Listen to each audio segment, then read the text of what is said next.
Most people think trust is something you feel, but in real life, it's mostly something you stop noticing. It's the quiet agreement you never signed. You tap your card, you hear that small, tired beep, you don't even look up. You send money to someone you've never met, and somehow that feels completely normal. Half awake, you check your balance, see the same number you've always trusted, and that's enough. That's what trust looks like. Not faith, not optimism, just routine. And it's strange, because if you ask people, most will say they don't trust banks. They'll say it like they talk about the weather, flat, ordinary. But their hands still do. Their hands still type the PIN. They still press, confirm. They still act like tomorrow will behave like yesterday. That's the real agreement. Trust isn't a thought, it's a habit passed down. From parents paying bills on time, from stores that swipe your card without asking questions, from how rarely the system makes you imagine what happens if it just doesn't work. When something's invisible, you don't protect it, you don't plan for it, you barely notice it's holding everything together. Until one day something tiny changes. Not a crash, not a headline. Just a pause, and suddenly you remember, none of this was ever guaranteed. People say they don't believe in banks anymore. They'll tell you they're cautious, more aware now, maybe even skeptical. But belief isn't what keeps things running. Habit is. You don't wake up believing your card will work. You just grab it without thinking. No prayer, no speech about confidence, just muscle memory. That's the part nobody really likes to admit. Most people don't trust banks, they trust yesterday. Yesterday worked, so today should too. And if today works, tomorrow doesn't feel like a question.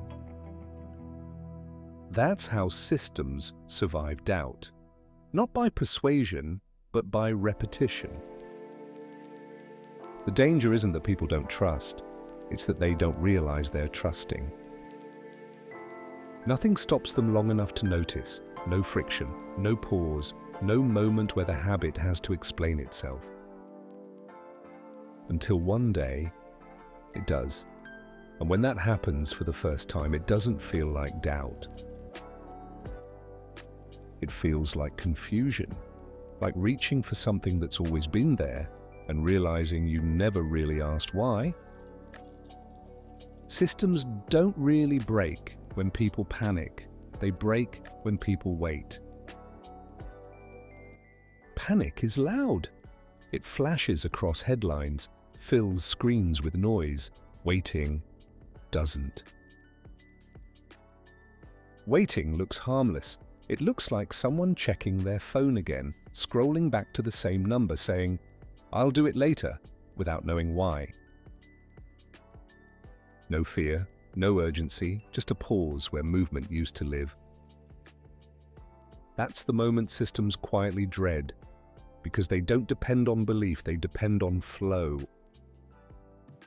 And when one person waits, nothing shifts.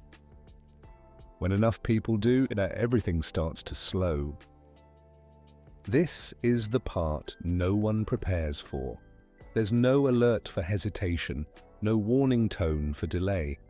Just tiny frictions appearing where motion used to be automatic.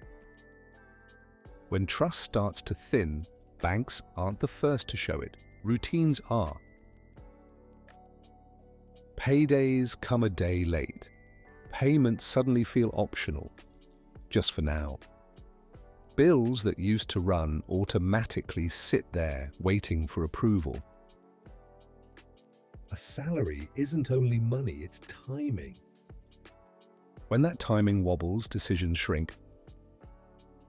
Payments work the same way. They're not about trusting institutions, they're about trusting tomorrow. People don't panic, they start counting. They ask questions they never had to before. Can this wait? Do I need it now? What happens if I skip it? When the daily decisions stop running on autopilot, the system loses its quietest strength. Money looks solid. Numbers look certain. Balances, totals, screens that pretend to mean stability. But systems don't live on numbers, they live on motion. Money sitting still doesn't do much, money moving does. And it moves because people move it. They pay, they spend, they transfer, they decide, barely thinking. That's circulation. Trust is what keeps that motion smooth, not trust as belief, trust as continuation. Systems depend on that rhythm. They don't need belief, they need repetition, tiny actions repeated endlessly. Because systems feel behavior before they feel fear. They notice fewer movements, longer pauses, patterns quietly breaking. Work runs on the same quiet deal. You show up because last month's payment arrived. You commit because the schedule held. You plan because tomorrow usually behaves. Society moves the same way. Rules don't hold because people believe in them. They hold because people follow them without asking why. Institutions look solid from the outside, but inside they're only patterns, repeated long enough to seem permanent. Trust isn't what keeps banks alive, it's what holds everything together, and when it weakens, nothing crashes. It just stops flowing the way it used to.